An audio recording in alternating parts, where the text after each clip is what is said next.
Jags Den with Coach Tim Vakakes, head coach of Spain Park football. Today's show is brought to you by Andrew Sports Medicine. Andrew Sports Medicine, a proud supporter of Spain Park athletics. How you doing today, Coach? Doing good, man. Just getting ready to try to get to Friday. It's game week, so you got to be excited. I mean, it's been going all summer. These guys have been working hard. And let me ask you, are they ready to hit somebody else? We'll find out Friday, won't we? But I think they are. I mean, everybody's kind of in the same boat right now. Everybody's been doing the same things for months and months and months, and kind of ready to get out there and go.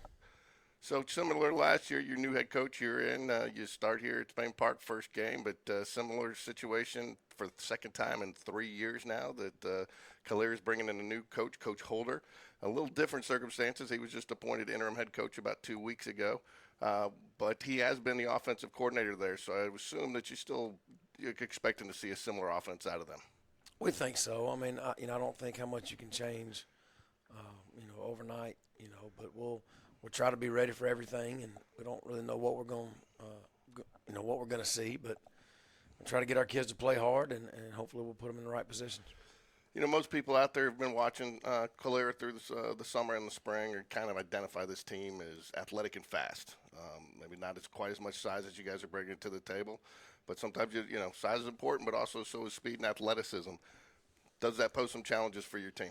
It does. I mean, they're going to be athletic. They got a good quarterback, and they got some big D linemen, and they got some very good DBs. So it's going to be a test for us. They're going to be excited to be playing at home and having us come to their place. So it's going to be a fun night. It's going to be hot, but I think it's going to be a fun night.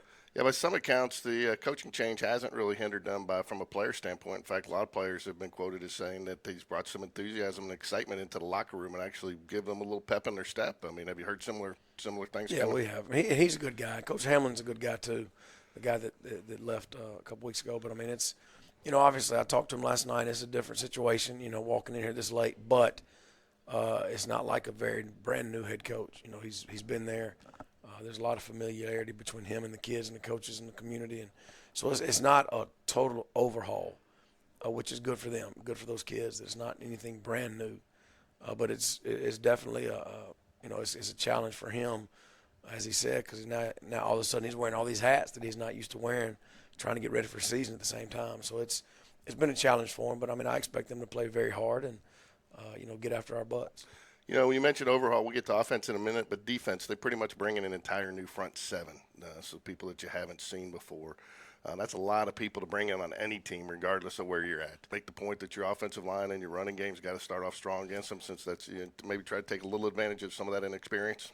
Well, I mean, I think any time you go out there week one, you want to find something you can do well, and so we're going to try to set the tone and try to figure out who we are on offense and what we can do well, and we're going to try to run a little bit and, try to make some plays in the air and just try to see what we can do. But like I said, it'll be like a chess match early on, just to kind of see what they're doing. They get to see what we're doing and try to figure out what works, try to find an offensive identity pretty quick.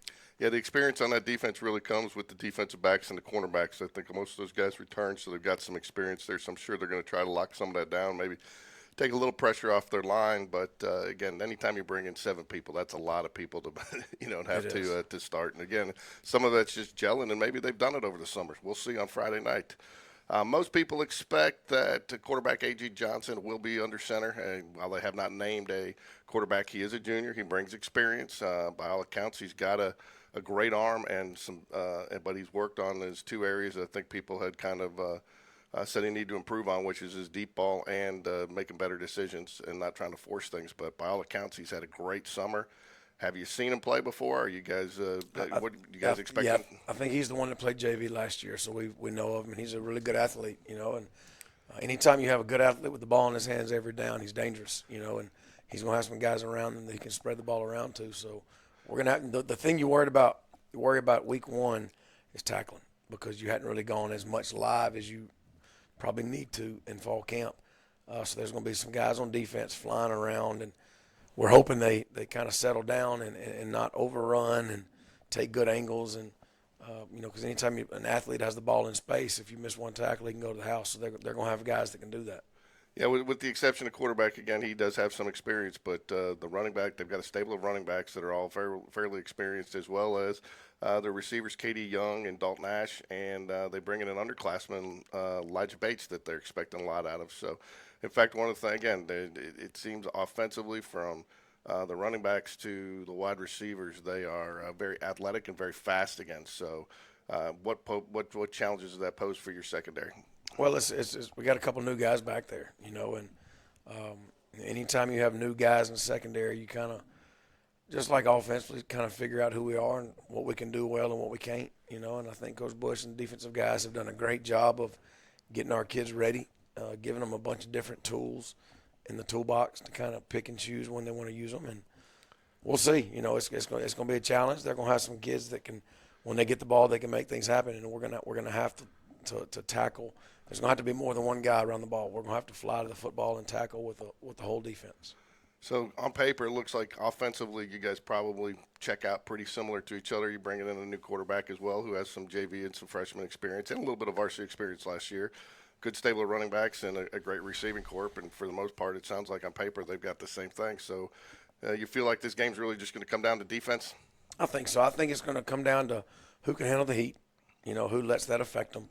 And just like we're going to do every Friday night, we're going to turn it into a 48-minute fist fight and just keep swinging because they're going to land their shots, and we got to be able to take them on our chin and keep swinging and see who's standing in the fourth quarter. But I think our kids are going to play hard. I don't think they're going to be intimidated. I think they're just ready to get out there and play. So hopefully we'll play clean, disciplined and play the right way. Special teams a big part of last year's game. A 14-10 game, scored on, I believe, on the last drive, and then ended up holding them on a very short opportunity. But a lot of punting back and forth and a lot of flipping the field. If you flip the field many times to kind of keep you in that game. Right. How do you feel about special teams heading into Friday night? Well, we feel like, long snapper Sean Corey is doing a good job right now, and he's taking the next step. But it's going to be his first time really in the heat, in the fire. So hopefully he can handle himself, and hopefully we won't have to punt much. But if we do, it is what it is. Alex Lloyd, Josh Toulis are going to be handling the kicking. Coach Taylor has done a great job. Darius Taylor has done an outstanding job of getting our special teams ready. And we've got a bunch of guys that can get in there and they know what they're doing. And our coaches have done a really good job of teaching special teams and getting them ready. So we feel like our cover teams are ready to go. Our return teams, hopefully we can have a couple of big, like you said, flip the field returns or maybe a big return. But just we don't want to lose the ball on special teams. We don't want to have a bad snap. We don't want to muff a punt. We don't want to fumble a kickoff. You've got to at least maintain possession because that's just giving the other team another chance to get on offense. So we'll see. I'm excited about our kickers, and we feel like we can, put the ball through the uprights if we get close enough to kick field goals. Two more questions for you, Coach, and I'll let you go because I know you got some film you want to review. Wide receivers, Coach, you got a very deep group, and you got a group, but there seem to be a very close-knit group, and a lot of times they almost feel like they're blocking harder so the guy can get more yards than they are worried about catching the ball. How has that developed? Because they see, like I said, they seem to be playing as a complete unit, not as some individuals. Right. I think Coach Thompson and Coach Litton have done a great job with that group of getting them to buy in. I mean, I catch a ball, you bust your butt block for me. When you catch it, I'm gonna do the same for you. And I think that just bleeds over to each other. They wanna make big plays. We want to have explosive plays, and perimeter blocking turns a 7-yard play into a 37-yard play just by off of a couple of guys giving a little extra effort blocking for them. So that's, they know their time's coming, whether they get it this play or next play or 5 plays from now. If they just buy into blocking for each other, it helps us. And I think they've done a really good job of that. There's some explosive guys, and we're going to try to get it to them. We wish you best of luck Friday night against Calera, and we look forward to talking to you next week. Again, brought to you by Andrew Sports Medicine, proud supporter of Spain Park Athletics. Go Jags. You got it.